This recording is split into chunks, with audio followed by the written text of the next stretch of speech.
Dragon's Lair, the fantasy adventure where you become a valiant knight on a quest to rescue the fair princess from the clutches of an evil dragon.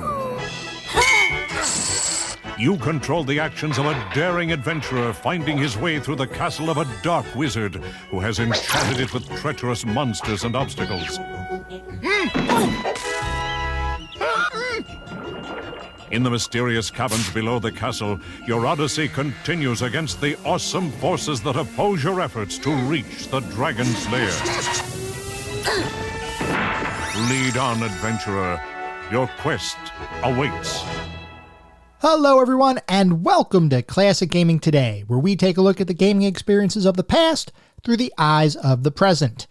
I am your host, Tony, and today we're going to look at Dragon's Lair, an interactive cartoon movie developed by Advanced Microcomputer Systems and published by Cinematronics for the arcade market in 1983, with many ports, remasters, and re-releases occurring in the 40 years that followed. We'll be talking about that in just a minute, but first, as is customary, we're going to do just a little bit of housekeeping. This is episode number 17. I remain excited with what we're doing here, and I hope you all are as well. If you'd like to reach out and let me know how I'm doing, give some feedback, have suggestions about future episodes, I would love to hear from you. I do have a couple of ways you can reach out. I have an email address, which is classicgamingtoday@gmail.com. I also have a Twitter account with the handle @ClassicGamingT. So if you'd like to reach out, drop me a note, talk about classic games or technology or suggestions, feedback, whatever it is, shoot me a note. I am definitely interested in hearing what you think. For anyone who may be new, welcome.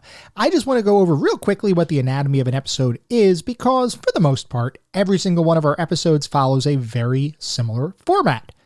We always start by talking about the history of the game and its historical context, where it sits in the overall history of video and computer gaming. Then we move into a pseudo-review kind of section, and I say pseudo-review because it's not like we assign a numerical ranking or anything like that, but we do talk about the game from a couple of different perspectives. Those being the graphics. How does the game look? Sound and music. How does the game sound? Narrative and or story, if the game has one. Playability and controls, and the overall feel. How does it feel to play the game today versus when it was originally released? And we do all that in order to reach a verdict as far as how well the game holds up today. And to do that, we assign each game to one of several categories. At the very top of our list is the pantheon of classic gaming. If a game reaches the pantheon, you know it's good. It is definitely a classic. You should go out and play it immediately. Well, at least as soon as you can, because it is just that darn good. Highly recommended from my perspective. Just below the pantheon are our golden oldies.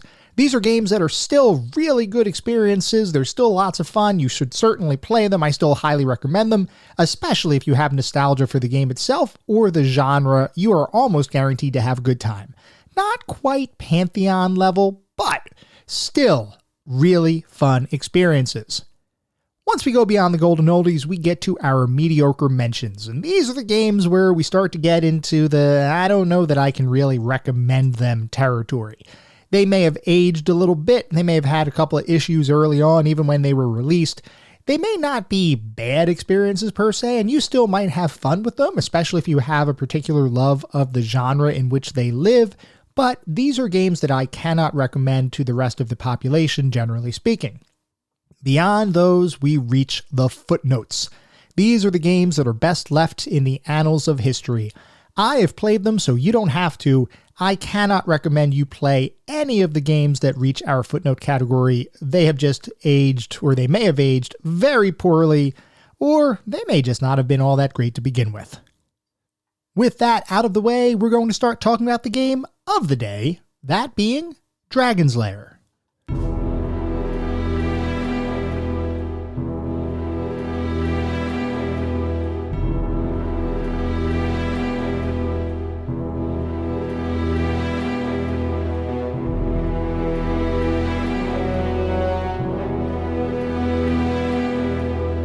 Dragon's Lair is an interactive animated cartoon movie developed by Advanced Microcomputer Systems and published by Cinematronics in the arcades all the way back in 1983.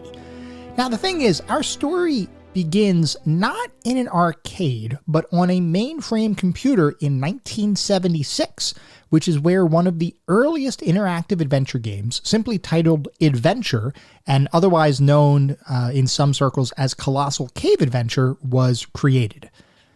Adventure was created by William Crowther, who was an avid computer programmer who also happened to be an accomplished cave explorer.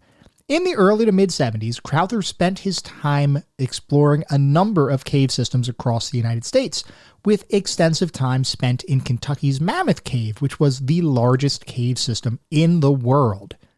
Crowther would navigate these caves and, like a true explorer, would map out the various tunnels, passages, and caverns as he went. He paired his love of exploration with his computer programming background, and what he would do is take all of this hand-mapped data that he would capture when he's going through all these different tunnels and cave systems, and he would then load that data into computer systems, which he would then use to print out paper maps of the caves that he would explore. And we have to remember, this was the early 1970s. This was not as easy as just scanning in a picture or points of data or navigating somewhere on Google Maps. None of this stuff existed at the time. Crowther was a true technological pioneer with what he was doing with the map data and reading that into computers and then printing it back out. And this particular hobby that he had developed had been shared with his wife for many years, until eventually in 1975 when they unfortunately divorced. Now, that gave him a little bit of additional free time on his hands, so he was struck by inspiration. He loved exploring, and he assumed that other people would as well, though not everybody had caves or interesting landmarks and locations near them that they would be able to readily explore. So he began to think about how he could bring that experience, that sense of exploration, to the masses, all without anyone having to leave the comfort of their homes.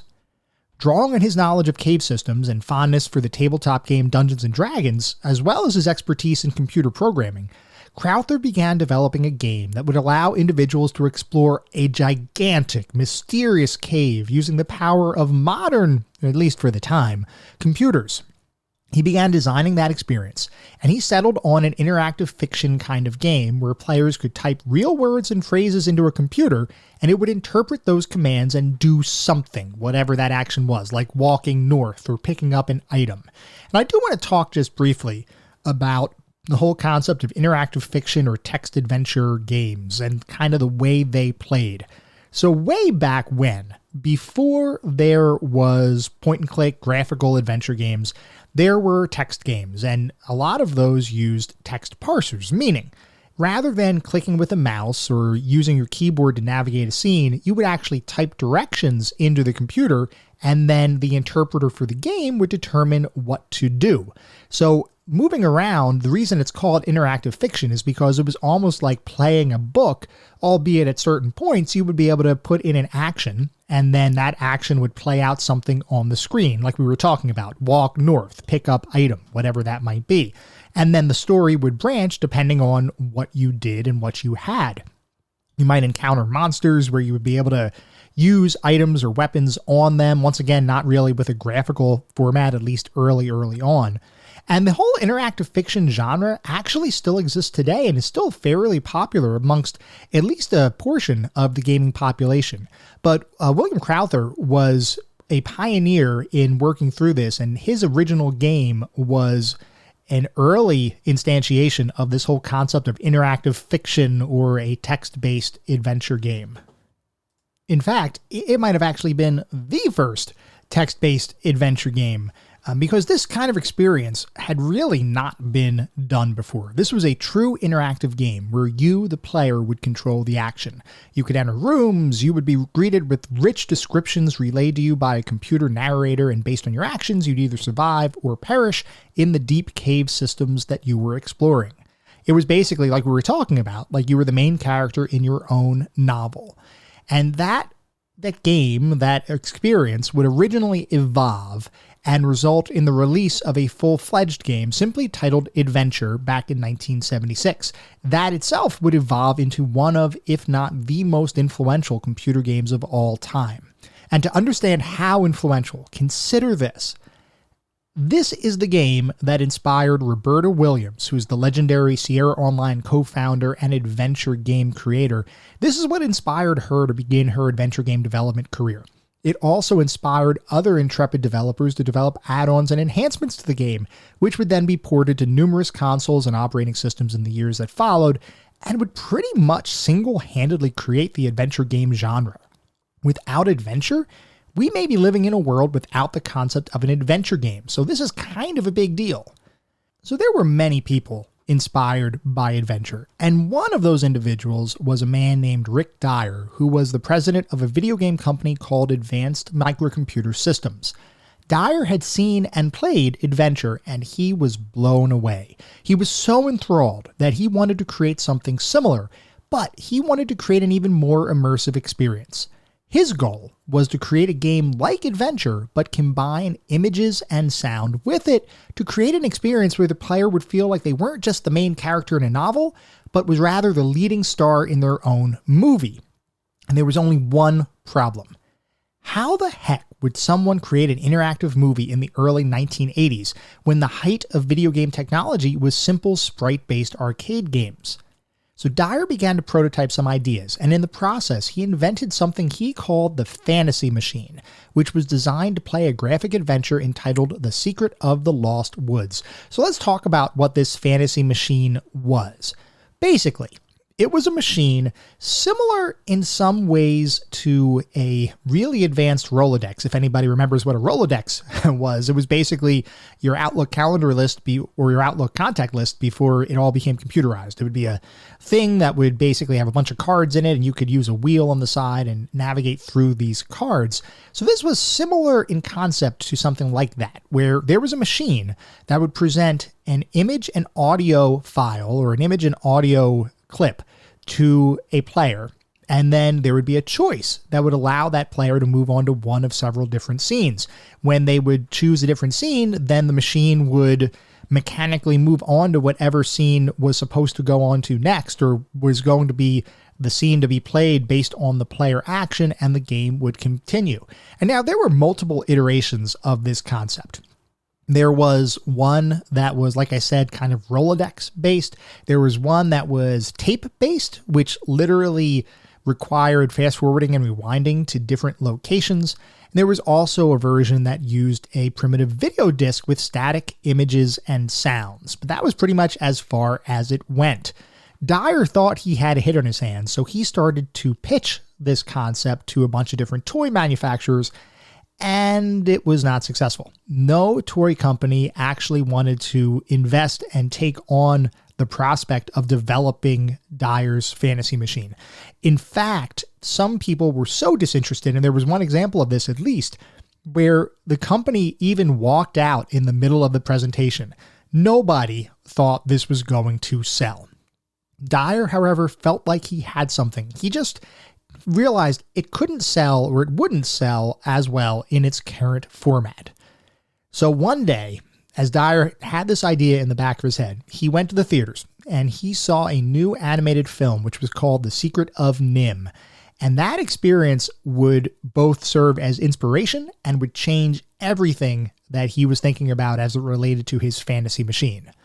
The Secret of Nim was an animated film created by a group of ex-Disney animators who had left Disney over some creative differences while working on the film The Fox and the Hound. Don Bluth, who was the more senior member of the animators that had departed Disney, stood up a new company shortly after their departure back in 1979, and that company was named Don Bluth Productions. He, along with Gary Goldman, John Pomeroy, and 8 other ex-Disney animators, set out to begin developing their own animated features as an independent studio. The team had limited success in the early days of the studio, until eventually they released their first feature film, which was The Secret of Nim, back in 1982. The critical and box office response wasn't exactly phenomenal, but nearly everyone agreed that the visuals and the quality of the animation were incredible, and this film, at least from those perspectives, could easily compete with any Disney animated film that had released up to that point. Rick Dyer saw this film and he thought, this is the missing piece. This is the piece that is missing from his fantasy machine. There was no interest in a device that simply displayed static screens with audio narration, but creating a fully animated experience at the same level of quality as a feature film, that could be a game changer. So Dyer went back to the drawing board and he reviewed his current prototype adventure title, which was once again called The Secret of the Lost Woods. As part of that game, there were a number of elements and locations that were created that hadn't been included in the original Fantasy Machine prototype.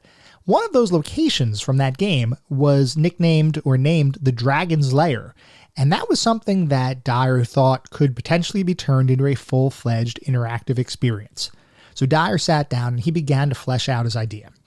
He wanted to create what would effectively be an interactive movie where the player could choose from a series of options in any given scene, and the movie would switch to and play an appropriate scene depending on those actions. Some actions would result in success and the story continuing. Other actions would end in peril with you dying and having to repeat and or lose the game.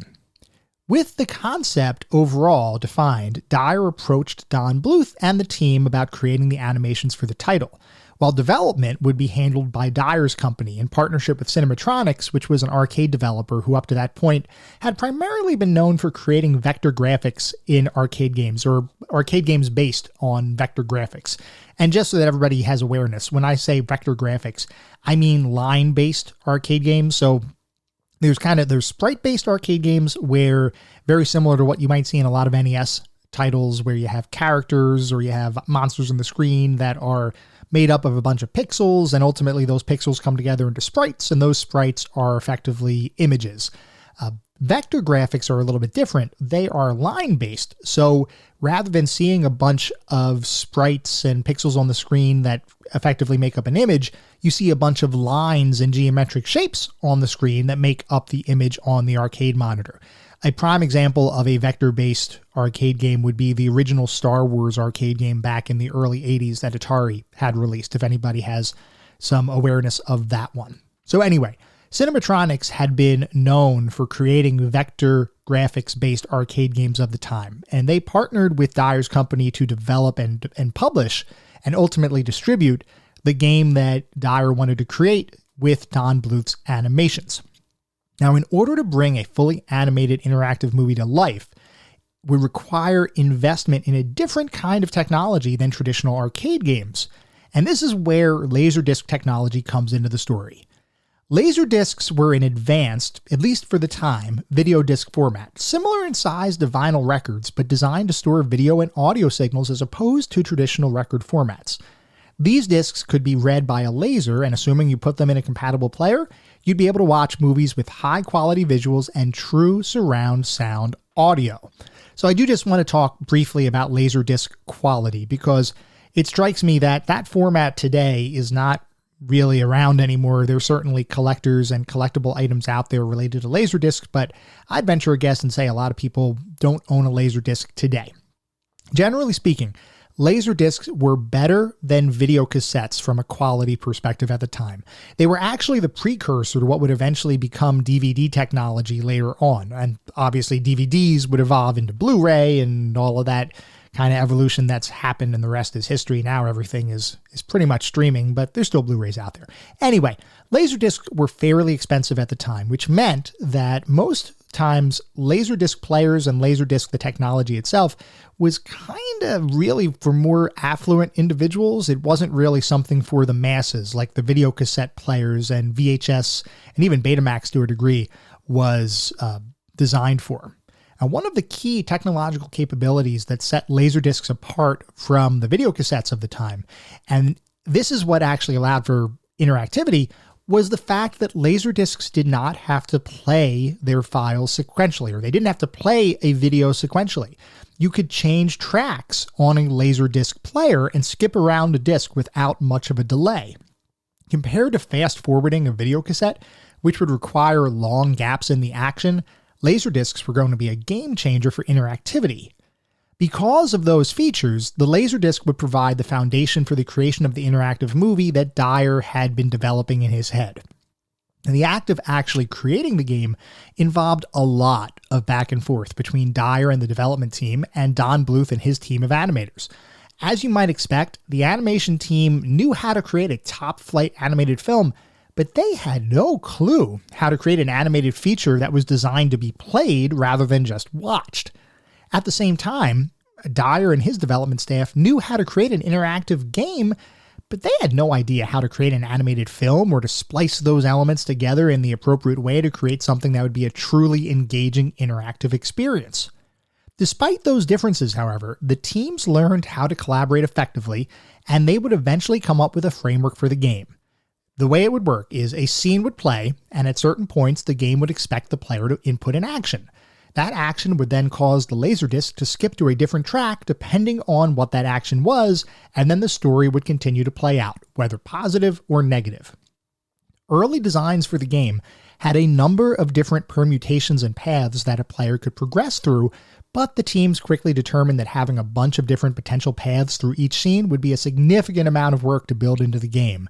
So they decided on a simpler approach where most decision points had two separate options. Either the player would put the correct input in and the scene would continue, or they wouldn't and the player would lose a life.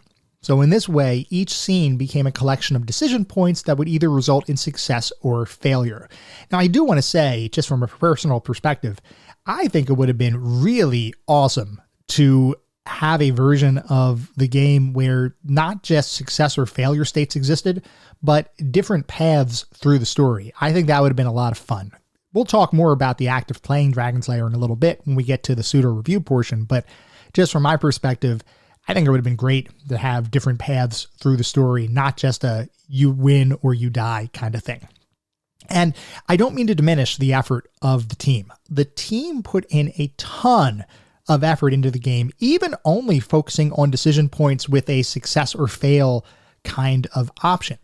Every single scene in the game had multiple ways that you could potentially die, and each of those scenes had specific death animations that would play upon failure. And I want you to trust me on this one if you haven't played the game. There are a lot of ways that you could potentially die in this game. So the number of animations and the amount of effort that went into creating all of those different scenes and all of those different paths that resulted in death, even though it wasn't necessarily a positive outcome, was definitely something that there was a ton of effort put in there. And I do not mean to diminish that at all. Anyway, with the general framework already well defined, the team started creating the main characters and the story for the game, which would involve a bumbling knight named Dirk the Daring and his quest to save a princess in distress, Daphne, who had been kidnapped and trapped in a wizard's tower guarded by a ferocious dragon named Singe. As you might expect with a highly experimental game, there was no budget to hire actors or models for the characters in the game, so most of the voice talent came from internal staff who simply lent their voices to the game and the characters in the game. The only exception was the game's narrator, Michael Rye, who was in fact a professional voice actor and probably best known for portraying the Lone Ranger in the 1960s cartoon of the same name. There was literally a cartoon in the 60s called The Lone Ranger, and Michael Rye was the voice of the Lone Ranger. As for developing the models for the characters, there's not a ton of detail I was able to find in my research, so I assume that most characters simply sprung up from the imaginations of the various animators working on the game. There is one exception here, though, and that is the model for Princess Daphne. For that one, the animation team actually used Playboy models as the research subject, and they used those models as the inspiration for how they created Daphne. That must have been really difficult research.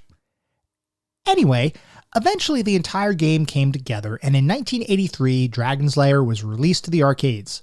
While the team thought it had a hit on its hands, it was still in a risky position. At the time, the video game industry, including arcades, were in a downward spiral. Early projections indicated that up to 50% of all arcades were expected to shut down by the end of the year. 50%! And beyond the industry outlook at the time, Dragon's Lair would be the first arcade game to require 50 cents to play. Prior arcade games had only required a single quarter to play. So with the industry in a nosedive and a higher priced game than consumers had ever been used to, would Dragon's Lair even find an audience? The answer to that is yes. Yes, it would. Within its first 40 days of release, it would gross over $30 million in sales and would nearly single-handedly turn around the sagging video game industry. The game became as popular to watch as it was to play, and many arcade machines started shipping with a second screen positioned above the cabinet so players in waiting could watch the game while others played it. Dragon's Lair fever ran rampant, and in short order there was not only work on a sequel underway, but also a number of spin-off projects, including a Saturday morning cartoon, which actually did release. It was only one season, but there was a Dragon's Lair Saturday morning cartoon. There were also plans for a full-length Dragon Lair movie, which never came out in the 80s, but I do want to talk about that again in a couple minutes, so hold on to that one. Nearly everyone praised the game's visuals, though there were some criticisms about its difficulty. Some people said it was too hard and the timing of the inputs was too difficult. And then other people said, this is too easy. All the game is memorization. There's no actual skill involved here. So you had critical response on both sides of the fence as far as the difficulty would go. Regardless of that, the game was a hit. But that's not to say that there weren't any hiccups along the way. One of the big ones that impacted the game was the Laserdisc players that the games would ship with and that would be used for the actual playing of the game. They would break down fairly frequently. Now, this is one that's a little bit interesting to me. Even though Laserdiscs were designed that you could skip around and go to different tracks and you didn't have to necessarily play everything sequentially, most Laserdisc players assumed that the laser would mostly be reading data sequentially. So even though it had the capability, the Laserdisc manufacturers and the players of the time, they did not think that they were going to be used for skipping constantly around a disc. So all of that skipping they weren't prepared for it. The players weren't designed for it. And that caused machines to break down very quickly, and that ultimately drove additional expense on the arcade operators, especially when you consider how popular the game was. So these players just kept breaking down, and that's one of the reasons why today, if you're trying to find an actual arcade version of Dragon's Lair, a real arcade version of Dragon's Lair with the original Laserdisc player and the Laserdiscs, that's a real tricky one. That's tricky to find. And if you do find it, it's most likely going to be very expensive because a player that actually still works today that was in a Dragon's Lair arcade machine, that's kind of next to impossible to find. There are other options for playing Dragon's Lair, obviously, but given some of those breakdowns and the sheer amount of breakdown that would happen with those Laserdisc players, something that is a little rare to find today. Over the years, Dragon's Lair would be ported to numerous other platforms and home systems like we were talking about. The question you might be asking, though, is how would you create an arcade Laserdisc experience at home when the technology just wasn't available, or at least not broadly available? And the short answer to that is in the 1980s, you really didn't. Most of the ports for Dragon's Lair at the time focused on mimicking the feel of Dragon's Lair, but they couldn't really replicate the experience. Here's a few examples that I want to go through because, as you guys know, I love talking about how different games took on different forms across different platforms, and Dragon's Lair is probably one of the most interesting examples of how ports would differ wildly across different platforms. So we're going to start by talking about the NES version of the game, the Nintendo Entertainment System of the game, which is probably one of the more infamous versions of Dragon's Lair to ever be released.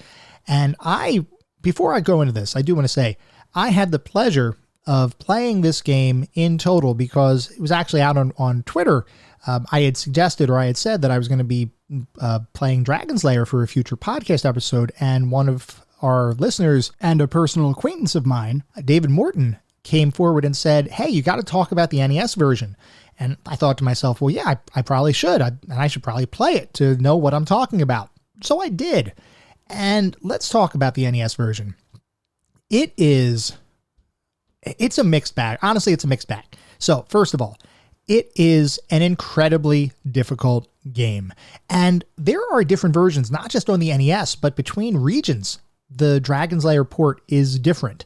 In the North American version of the game, this is probably the worst version of Dragon's Lair that you can possibly play. The frame rate is ridiculously low. It feels like you're walking in like a stop motion kind of animation. It's very difficult, the pace and speed of gameplay is just incredibly slow. It just feels awful to play. And you couple that with the insane difficulty where if you touch an enemy beyond like a small bat or bug, if you touch any enemy that has any degree of size, you will die immediately, even though you have a life bar. The life bar doesn't matter in that instance. If you get touched, like I said, by smaller enemies, sometimes you still survive and it takes a little bit of life away from you. But for the most part, you touch any enemy, you will die. And you will die a lot. And you have limited continues. You have limited lives.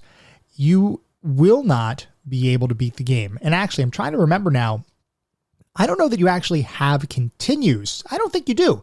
I take that back. You do not have continues in the game. You have a limited set of lives that you have available to you. And if you don't beat the game within those set of lives, you will die. Now, I will say that the game itself is relatively short, but it is so challenging that in order to get through it, you really have to spend some time getting to learn the game. The North American version, like I said, is the worst version of the NES game. There was also versions released in Japan and Europe, both of which are more similar to each other. They featured, or they were released on a larger cartridge, and their frame rate was actually doubled from the North American version, which makes me wonder what the heck was the problem with the North American version, that they really bungled the frame rate so badly. The Japanese and European version is actually not horrible to play. It felt okay to play, or at least better to play. Still insanely difficult, and there were some differences around enemy designs or enemies that existed or didn't exist in the game, and bosses. There was one situation where a boss didn't even exist that existed in the North American version, or it might have been vice versa.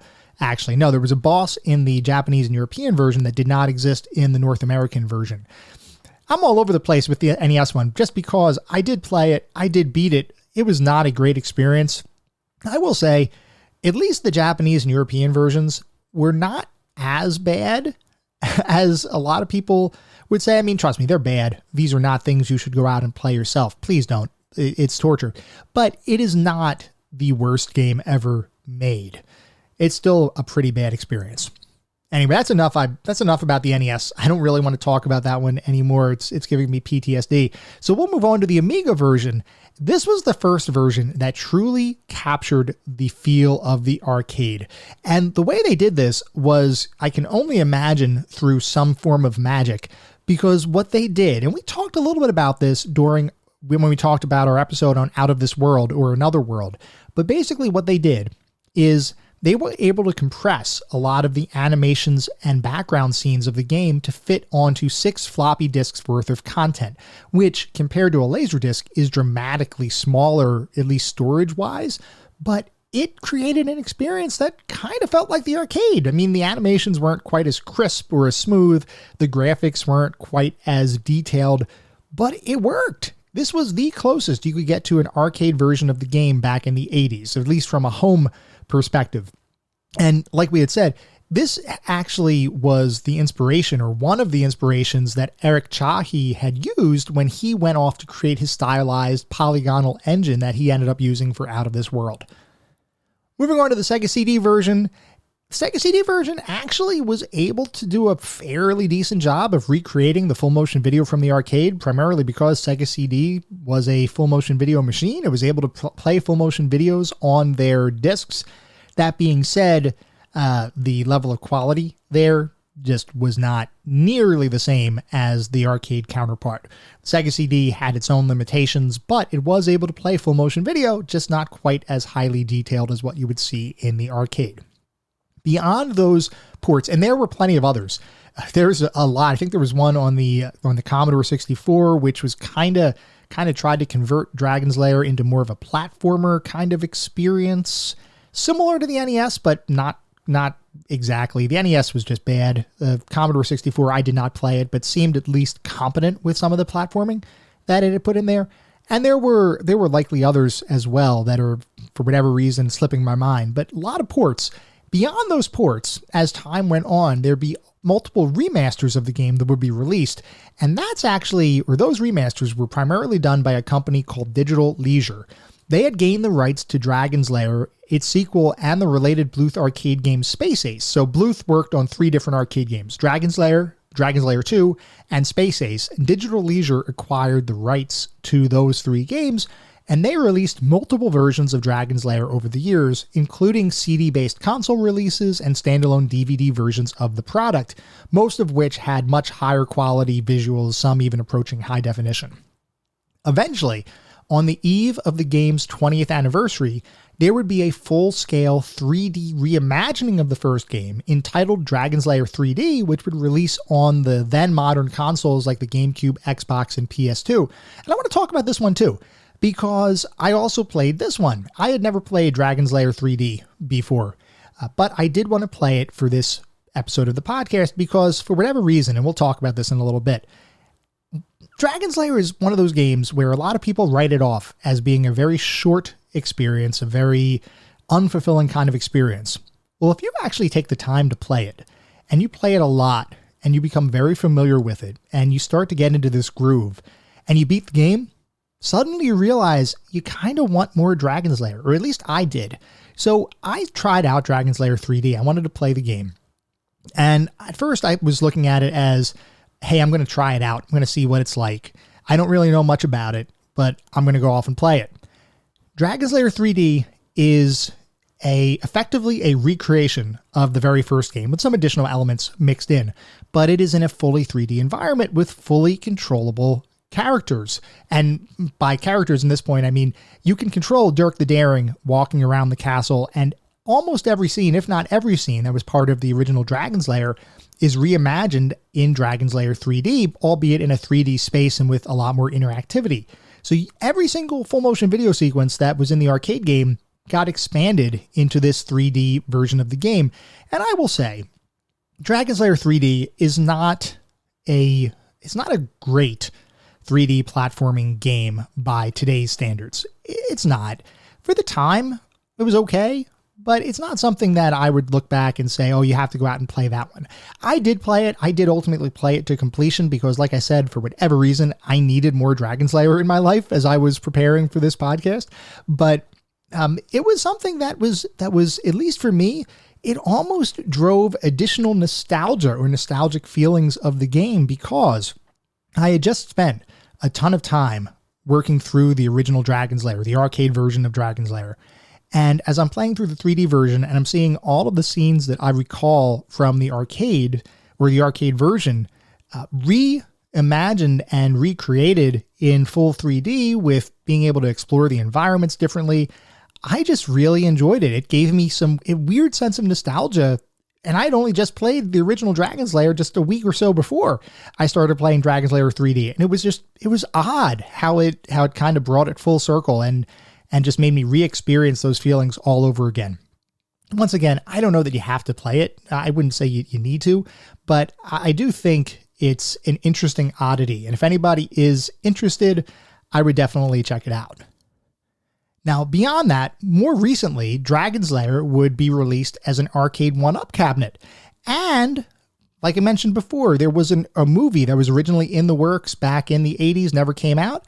There is now a Netflix movie that is being worked on that is supposedly going to finally bring the long time in the making Dragon's Lair movie to television screens everywhere. I am definitely looking forward to that one. So, to say that Dragon's Lair has a legacy would be an understatement. It spawned countless ports and spin-offs. It revived an ailing arcade industry, and it would remain in the cultural spotlight without fail since its inception. There's a reason why this was one of the few featured arcade games in an episode of Stranger Things from a couple seasons ago. It is also one of the few titles that are enshrined in the Smithsonian Institute in Washington, D.C. It has remained a pop culture icon. It's remained a part of pop culture history all the way to this day. It also helped to popularize the interactive movie format, which would evolve over time to encompass a number of full motion video titles throughout the 1990s. To put it lightly, Dragon's Lair is likely one of the most significant accomplishments in the early video game industry. It is definitely a title that deserves to be remembered, and it was undoubtedly a landmark title in video games.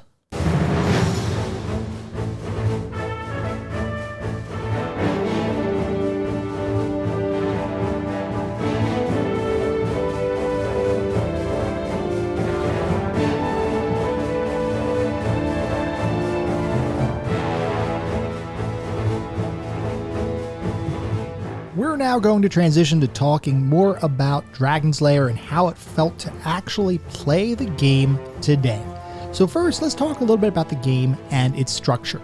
Basically, the way the game was lined up, or the way the game was set up, is you would be presented with a number of different scenes, and in each of those scenes, you would have a number of choices. And the way it worked was every scene, there would be multiple points where you could either pick the right choice or pick the wrong choice. The right choice would lead further on in the scene, or eventually, if you were at the end of the scene, would go on to a new scene. The wrong choice would lead to death. Now, actually figuring out what to do or how to select the right option in any given scene was sometimes an exercise in trial and error. There were some scenes where the correct choice was fairly well choreographed and you had to try to figure out the timing of it. Other scenes, the input that you were required to put in to actually be successful, not all that straightforward or all that visible. And the original arcade version of the game had very few prompts. Some of the re-releases and remasters that would come out would allow you the option to have a prompt appear on the screen that would basically flash and create the game or turn it more into a quick time event or a more traditional modern quick time event kind of experience where, say, the up arrow flashes on your screen. That means you have to hit the up arrow on your keyboard at that moment, and then it would continue on and you'd be successful. In the arcade, there were no prompts for the most part. There were some scenes that had flashing areas of the screen that you could then point in that direction and you would most likely be successful. But for the most part, the arcade was all about observing the video that was playing or observing the scene that was playing and trying to figure out what the game expected you to do. And beyond that, you needed to have the right timing, because if you went a little bit too early or you went a little bit too late, you were going to die as well. So it really required a lot of learning, a lot of memorization, and then learning again, because in order to get through the entire game, there were quite a few scenes, and the overall structure of the game was designed around 13 sets of scenes, and each set would have 3 possible scenes that would play. So overall in the game, there were 39 different scenes that you would have to play through in order to beat the game. And yes, you had to beat every single scene in order to get to the Dragon's Lair and get to the final sequence of the game that would then ultimately lead you to success and saving the princess. So the general playthrough of a game, the way it worked, was you would go through one set of 13 scenes. So each set of scenes had 3 scenes. The game would randomly pick one out of those 3, and you'd have to go through 13 sets in sequence. Assuming you got through that, you would then go through the same 13 sets, but the randomizer would choose scenes from each of those sets that hadn't been selected before. So you'd go through another set of 13 scenes, each of which were different than the first set. Some of them were just mirrored versions because that was one of the ways they padded out the game a little bit in the arcade. But then once you got through that second set, you would finally go into the third set of 13 scenes. Those would be the final scenes that had not been selected by the randomizer earlier in your playthrough. Assuming you got through all of those 13, meaning 39 total scenes, you would go on to the Dragon's Lair and the final sequence in the game. Now, the thing is that I mentioned this, you have to beat every single scene. You do have a few lives that you can fail a couple times without having to restart the game. And there are no continues, even in the arcade. It wasn't like you could pump this full of quarters and continue from where you were. You had to restart the game from the beginning every time you failed or lost all of your lives. If you got all the way through all 39 scenes and you had failed a couple times, but you still had some lives, the game would go back and play those scenes that you had failed so that you had to beat those scenes to move forward. Basically, the game required you to have mastery of every single scene that came before it would let you fight Singe in the final battle sequence. This is something that would prove to be very difficult for arcade goers because it would cost 50 cents for a playthrough. Every single playthrough, X number of lives would cost 50 cents. And oftentimes you would die eventually. And then you would have to, if there were other people waiting, which generally speaking for Dragon's Lair, there were, you would have to give up your place to somebody else to start playing it. And a playthrough, a full playthrough, takes a good 15 to 20 minutes or so. So if you had somebody really good they would be monopolizing the machine for a while. If you were good, you'd monopolize the machine for a while. If you were bad, you would have to get off the machine relatively quickly, and then you would just have more people there, and you'd have to wait and wait and wait. So my point is that in order to beat the game back in the arcade, it was going to be tough because you'd have to work at it. You have to work at it in order to memorize and learn what to do in every one of those scenes. And a lot of times you didn't even have the opportunity to pump in a bunch of quarters and keep playing because it was in such high demand. Now, of course, once you get to the point where the game is available in the home, and at least in a version that mimicked the arcade at home, then you'd have the opportunity to practice at it and play it without anybody waiting to take a turn for the most part. So at that point, that's when you could really learn, but that wasn't a thing back in the 80s. That didn't become a thing until the late 90s, early 2000s, when that started to become much more available and you'd have that experience actually in the comfort of your living room. So I do want to take a look at what the back of the box says. Dragon's Lair is one of those games, since it originated in the arcade and because it was so popular, I would venture a guess and say if you were looking at the box in a video game store or in a computer game store, you were looking at something you already knew about. A lot of times when we would buy games back around this time frame, and I'm talking 80s, 90s, early 90s especially, you wouldn't know what the game was about. You may not have seen a magazine with it in there, and we certainly didn't have the internet. Dragon's Lair is a little bit different because by the time it reached the boxes, or by the time it was released in boxes for home use, you pretty much knew what it was. Now, of course, there were some people that probably picked up the NES version of the game and thought they were getting an awesome Christmas present and instead got a lump of coal. But for the most part, you knew what you were going to get when you saw Dragon's Lair. Regardless, I always like looking at the back of the box because I find the marketing materials and how video game developers and publishers market their titles to be very interesting. So, for Dragon's Lair, the back of the box from the PC release back in the early 90s says, Dragon's Lair, you're in for the adventure of your life. Dragon's Lair is back and better than ever on CD-ROM. This full arcade version is packed with spectacular animation and sound from the original Laserdisc, bringing Dragon's Lair to life like never before. You control the actions of Dirk the Daring, a valiant knight on a quest to rescue the fair princess from the clutches of an evil dragon. Fight your way through the castle of the dark wizard who has enchanted it with treacherous monsters and obstacles. Lead on, brave adventurer. Your quest awaits. So that was how they marketed the game. And for anybody who did not know about the game, it kind of gives you the overall story. Anybody who was aware of what Dragon's Lair was, the prospect of actually playing a fully realized version of the game at home and actually having those full motion video sequences in a similar kind of quality from the Laserdisc would have been awesome at the time. Anyway, let's start talking about the more specific aspects of the game. We're going to start by talking about the graphics.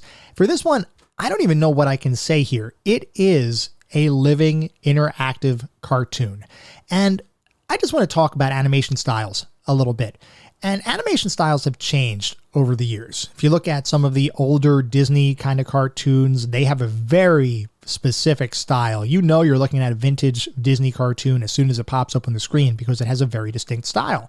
Don Bluth and his animation style, same kind of thing. You look at a Don Bluth animated feature or an animated film, and you kind of know it's Don Bluth. Like, he has a very distinct style as well.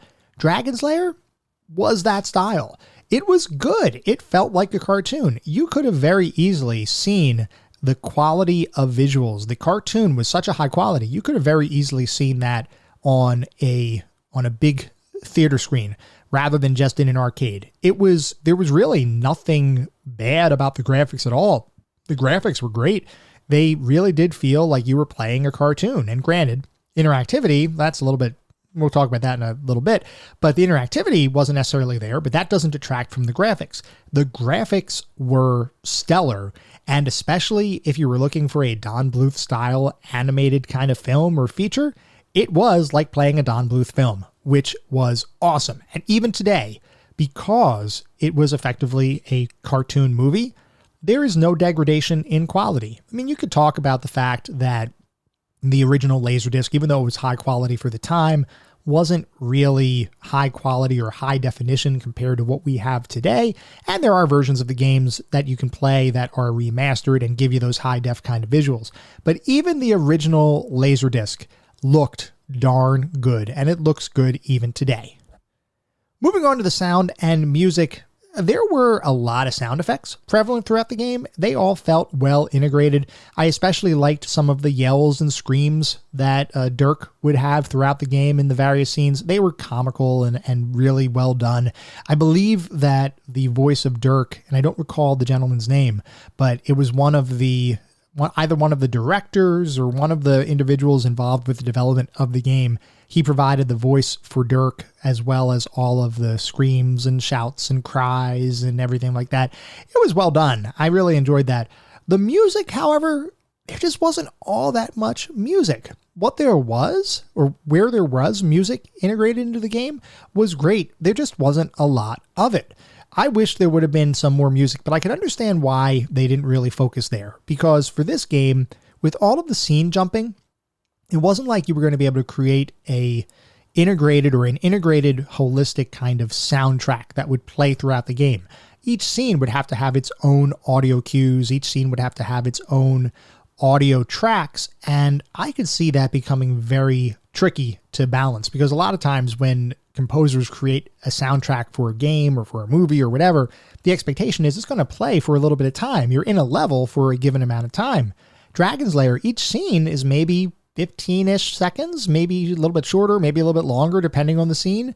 There's just not really that much time to develop a musical theme that would go along with each of those independent scenes. And because the scenes were very random as far as how they were displayed to the player, you didn't really have the opportunity to have a soundtrack that would go along with all of the action in the game. I still wish there was more music, but it just wasn't part of the overall experience. Though I do want to say, and I want to call out specifically, the narrator for the game was awesome and added a really old-timey feel to the game. It felt like one of those old, 1950s, 1960s cartoons, which makes perfect sense considering the narrator was originally the voice of the Lone Ranger, like we talked about earlier on. Moving on to the narrative and story, this is pretty standard fantasy kind of fare. You have Dirk the Daring, who is a knight. He has been chosen, or he is trying to save the princess who has been kidnapped by an evil wizard and imprisoned in the castle and enslaved by a dragon who you will eventually have to slay. And you have to traverse this castle full of traps and magical creatures and monsters to save the day. The story here was good enough. I really have no complaints about the story. I'm sure it would have been fleshed out more if it was truly an interactive movie, or take the interactive part out. If it was truly a movie that you would be able to watch on television or on video, I'm sure it would have had a more fleshed out story. For the game, it was completely serviceable. I have no complaints there about the story by itself, but I do have one minor issue with how the game played out as it relates to the story.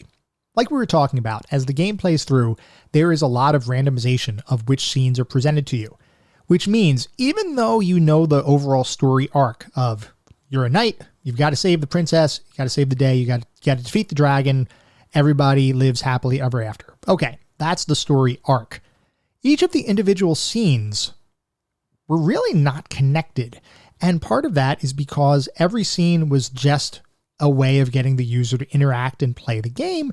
And because of the randomization, it wasn't like as you played through the game, you had a story thread.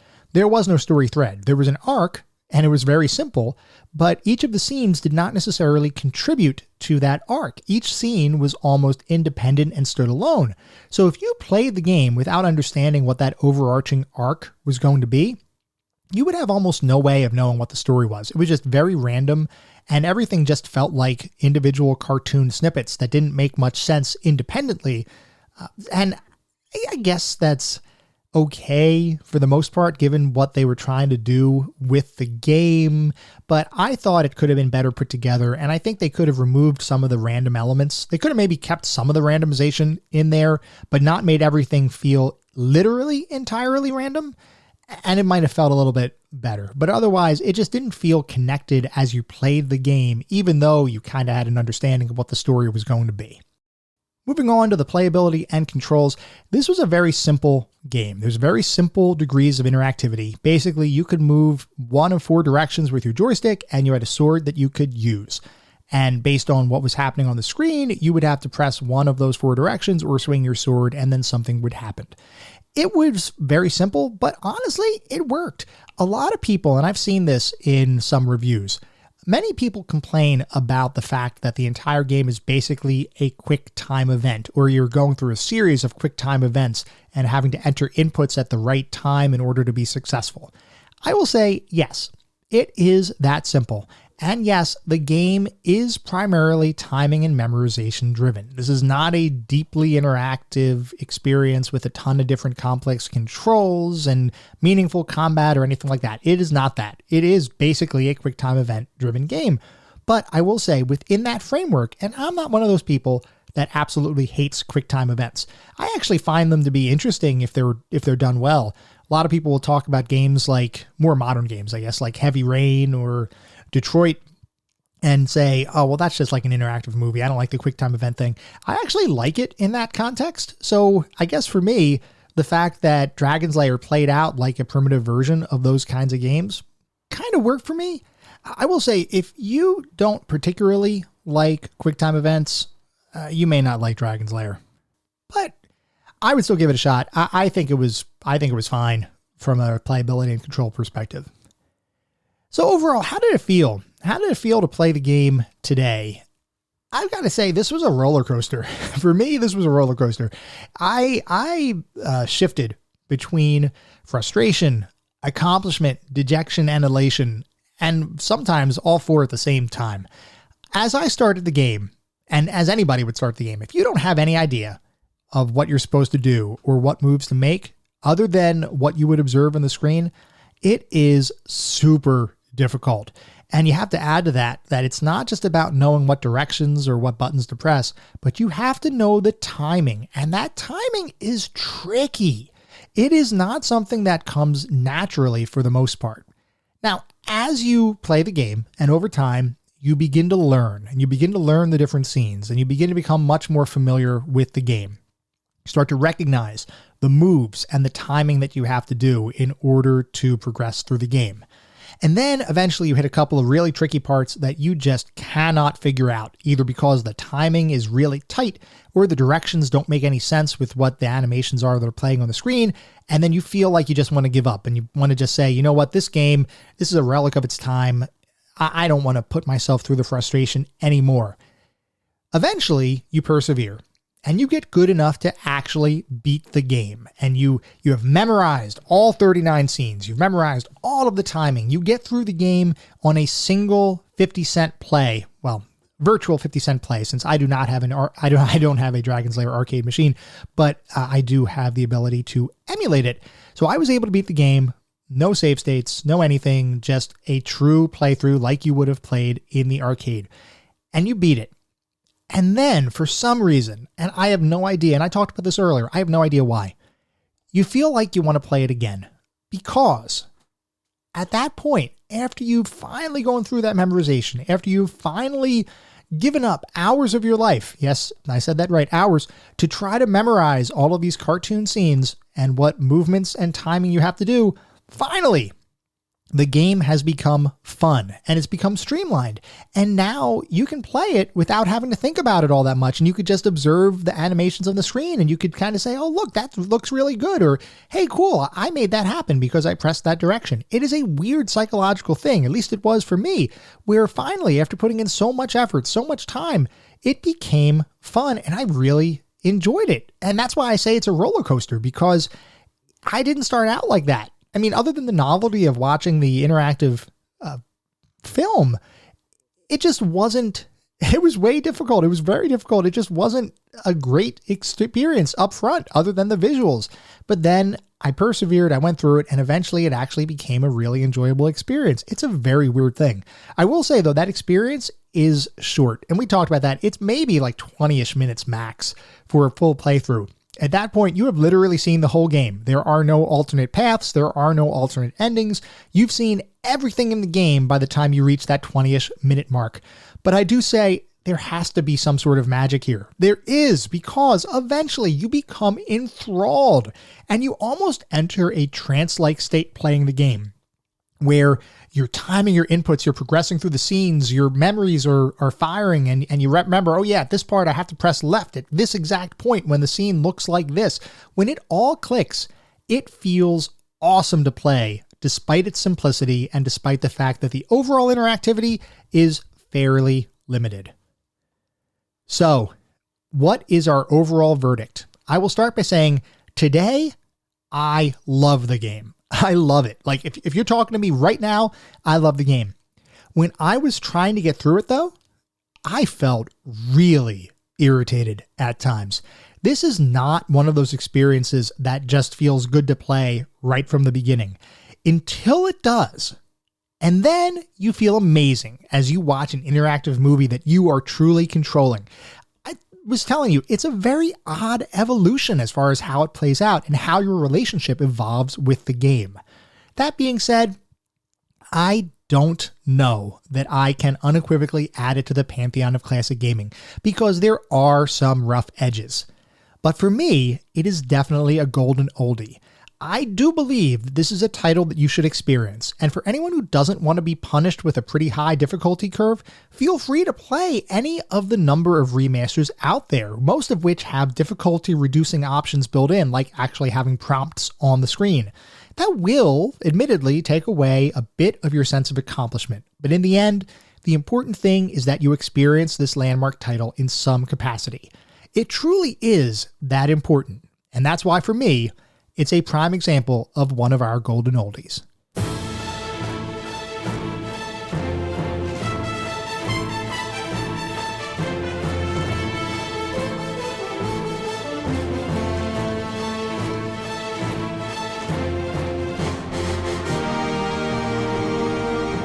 That was our episode on Dragon's Lair. I hope you all enjoyed listening to it as much as I enjoyed creating it.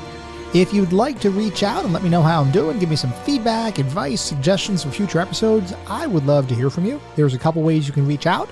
I am on Twitter with the handle @ClassicGamingT. I also have an email address, classicgamingtoday@gmail.com. So feel free to drop me a note and let me know how things are going. Before we call it for the week, I do want to mention that our next episode is going to be focused on id Software's Doom. This is part 3 of our look at the early id Software team and their games. So if anybody has any particularly fond recollections of that one, feel free to write in. I am interested in hearing what you think. At the same time, I recognize that this podcast is pretty much available wherever podcasts live, so if you feel so inclined, it would be great if you could leave a review on your podcast aggregation engine of choice. This is not about bolstering star counts or trying to get a ton of 5-star reviews, though if that happens, awesome, that means we're doing something right. I am just legitimately interested in understanding what everybody thinks of the podcast, because my goal is to create the best possible podcast for everyone. And the only way to do that is to get that feedback and make sure that we are doing the right stuff and are meeting everybody's expectations. We are in continuous growth mode. We are always trying to build the community even more than what it is today. And I am just legitimately interested in knowing what you all think about what we're doing here. Hopefully, everybody's having a good time. We'll be back in around a week with our next episode focused on Doom. Until then, remember, sometimes the games of the past are just as good, if not better, than the games of today. Goodbye, everyone.